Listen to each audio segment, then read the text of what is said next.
নিয়ত আল্লাহ তাআলাকে খুশি করার জন্য একটা ফিসাবিলিল্লাহ প্রতিষ্ঠান করবো, এটা বহুত আগের নিয়ত ছিল এবং আল্লাহ তাআলা করাইছে। 2019 আমরা করছি, তো এই পর্যন্ত চলতেছে। আল্লাহ দিলে আস্তে আস্তে ছাত্র বৃদ্ধি পাইছে, এতিম বৃদ্ধি পাইছে, তো তাদের জায়গা দিতে পারি না। এখানে আমরা নতুন কাজ ধরছি, এই কাজের জন্য প্রায় 6 লক্ষ টাকার দরকার এবং আমাদের মাদ্রাসার প্রায় ঋণ আছে, হ্যাঁ, 3-4 বছর 5-6 লক্ষ টাকা, মাসে টাকা উঠে 10-12 হাজার টাকা।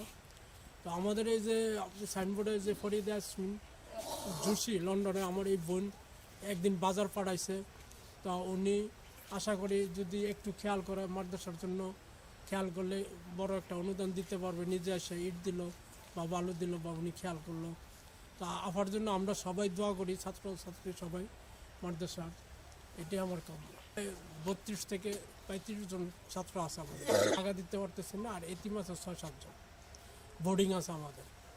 কাজ ধরছি, টাকার জন্য কাজ বন্ধ, ছাত্র জায়গা দিতে পারে। দাবি মাদ্রাসার জন্য সুন্দর করে চলে, হ্যাঁ, সবসময় আরও আস্তে আস্তে বড় হইতেছে, এটা বড় হয়। আর জমি কিনতেছি আমরা, জমি কাছে কাজ ধরবো, দিতে পারে, টাকা দিতে পারে, সিমেন্ট দিতে পারে, ইট দিতে পারে, বালু দিতে পারে, রড দিতে পারে, নিজে আয়সা বাজার করে দিতে পারে, যার যেভাবে ইচ্ছা এখানে আয়সা দিতে পারে। আসসালামু আলাইকুম।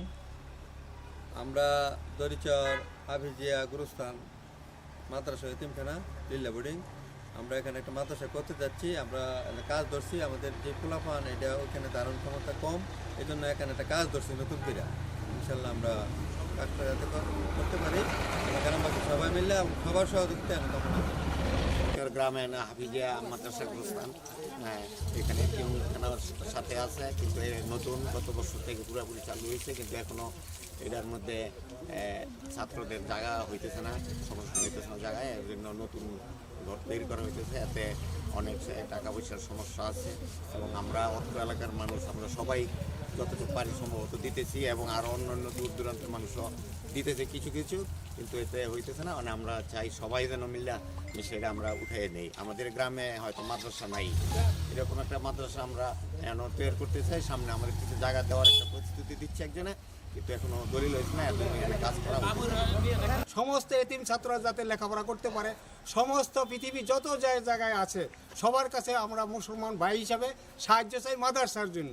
এই মাদ্রাসা যাতে আমরা সবচেয়ে সুন্দর এবং বড় করতে পারি, এবং যে অর্থ দিয়ে হোক, যা দিয়ে হোক, জায়গা দিয়ে হোক, যেমনি যা করে আমরা এলাকার উন্নয়নের জন্য, এবং রাস্তাঘাট সব দিক আছে, মোটামুটি সবই আছে আমাদের, কিন্তু লেখাপড়ার দিক দিয়ে ছাত্র এতিম ছাত্রদের পড়াবার জন্য মাদ্রাসা নাই।